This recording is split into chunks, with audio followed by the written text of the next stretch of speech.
एक social media क्या ban हो गया है, जिनसे लोग रोड पर उतर आए। इतना क्या जरूरी है सोशल मीडिया? अगर आप भी ऐसा ही सोचते हैं तो इस वीडियो को एंड तक जरूर देखिएगा, क्योंकि ऐसी ही बातें कर रहे हैं वो लोग जिन्हें पूरी सच्चाई नहीं पता, जिन्हें न्यूज सिर्फ न्यूज चैनलों से मिलती है, जो कि सच बोल रहे हैं या झूठ उन्हें फर्क नहीं पड़ता। ये प्रोटेस्ट और उसके पीछे का रीजन कितना बड़ा है आज हम जानेंगे।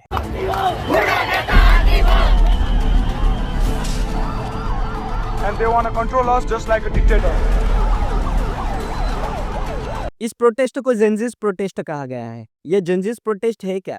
वो बच्चे जो 1997 से लेकर 2012-15 तक पैदा हुए, उन सबको जेंजिस कहा जाता है।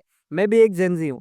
और जेंजिस नेपाल में रिवॉल्यूशन ला रहे हैं। वो बता रहे हैं कि ये जनरेशन चुप नहीं रहेगी और अपने हक के लिए आवाज उठाएगी, खड़ी होगी। बात ऐसी है कि नेपाल में करप्शन बहुत ज्यादा है और इकोनॉमी वाइज पुअरेस्ट कंट्री है। और वहां पर जो प्राइम मिनिस्टर की सीट है, उसके लिए सिर्फ 4-5 ही पॉलिटिशियंस है, वही रोटेट होते रहते हैं।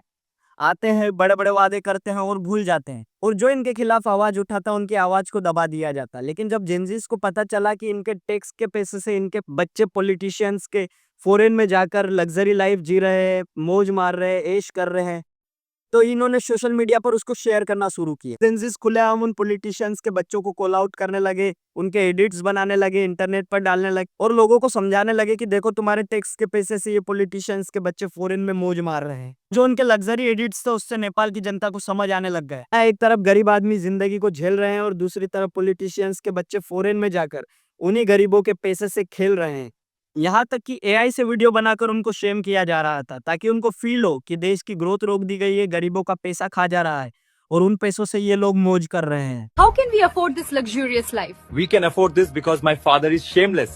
He steals money from taxes and other funding to our country Nepal. और ये सब देखकर सरकार को शर्म तो नहीं आई और उल्टा सोशल मीडिया ऐप्स को बैन करने की बात करने लगे, क्योंकि जेंजीज तो चुप हो जाएंगे अगर सोशल मीडिया को बंद कर दिया।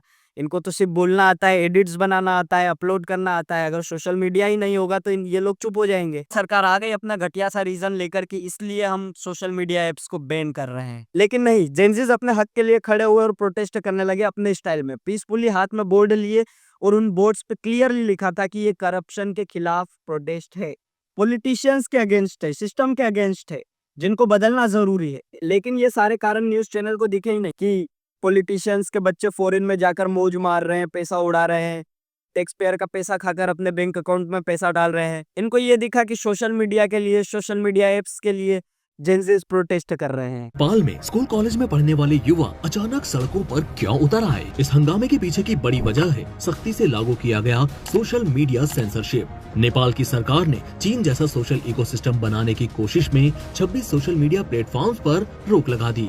इसके बाद यूथ का गुस्सा बेकाबू हो गया, वे सड़कों पर उतर।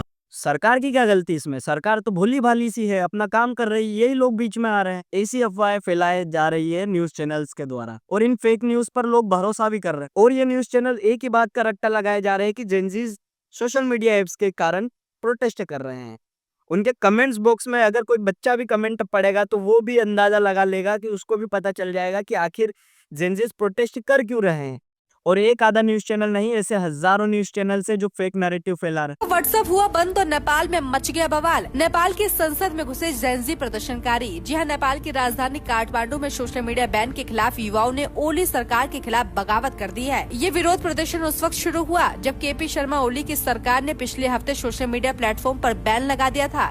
प्रदर्शन में 2 लोगों के मारे जाने की रिपोर्ट भी सामने आई और 2 लोगों के मरे जाने की बात सामने आई है, ये खुद कह रहा है। आपको क्या लगता है सोशल मीडिया एप्स के कारण बच्चे जान देंगे इंटरटेनमेंट के लिए? कोई भी देश अगर सोशल मीडिया एप्स को बैन करता है तो मतलब वो दूसरे देशों के साथ अपने कनेक्शन तोड़ देता है। वहां की जनता दूसरे देशों के लोगों के साथ कनेक्शन तोड़ देगी। और नेपाल के अधिकतर लोग काम करने के लिए दूसरे देश जाते हैं, अब वो अपनी फैमिली से कनेक्ट भी नहीं कर सकते। पहले तो तुम अपने देश को लूट लो, बर्बाद कर दो, एकदम बेरोजगार कर दो, और जब कोई दूसरा आदमी काम धंधा करने जाए तो सोशल मीडिया ऐप ही बैन कर दो, वो अपने फैमिली से कनेक्ट भी ना कर पाए। लेकिन सरकार को टैक्स पेयर की फैमिली से क्या फर्क पड़ता है? उनको फर्क पड़ता है कि उनकी फैमिली को शेम मत करो, वरना हम पूरा पूरा इंटरनेट बंद कर देंगे। उन बच्चों को ये नहीं पता था कि उनकी गवर्नमेंट करप्ट ही नहीं, इनह्यूमन भी है। तो बच्चे शांति से प्रोटेस्ट कर रहे थे, उनके खिलाफ ऑर्डर जारी कर दिया गया कि उन्हें शूट कर दो, रबड़ की गोली नहीं, असली गन से, क्योंकि इनकी इंटेंशंस इन स्कूल के बच्चों को मारने की थी। और अगर इनकी इंटेंशंस जानने के बाद भी अगर कोई कह रहा है कि ये प्रोटेस्ट, ये जो कुछ भी हुआ सरकार तो भोली भाली सी है, सोशल मीडिया एप्स के कारण हुआ है, तो उससे बड़ा गधा कोई नहीं।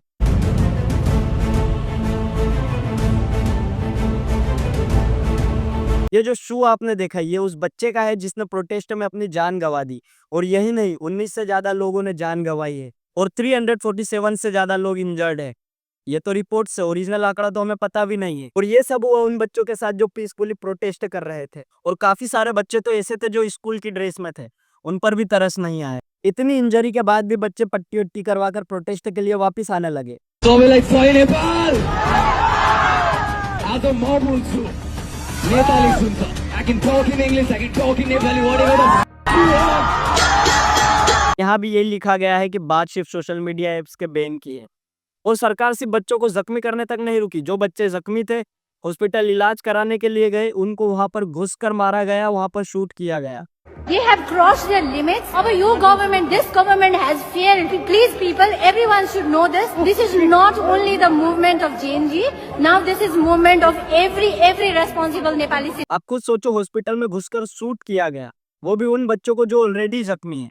फिर जेनजिस को भी समझ आ रहा था कि सरकार पीसफुल प्रोटेस्ट को भी खराब कर रही है, तो इन्होंने भी एक कदम आगे बढ़कर पार्लियामेंट में आग लगा दी, और जो पीएम था उसके घर में भी आग लगा दी। और इस सब के बाद पीएम को समझ आ गया कि अब जेनजिस रुकने वाले नहीं है, और रिजाइन देकर नेपाल छोड़कर भाग गया।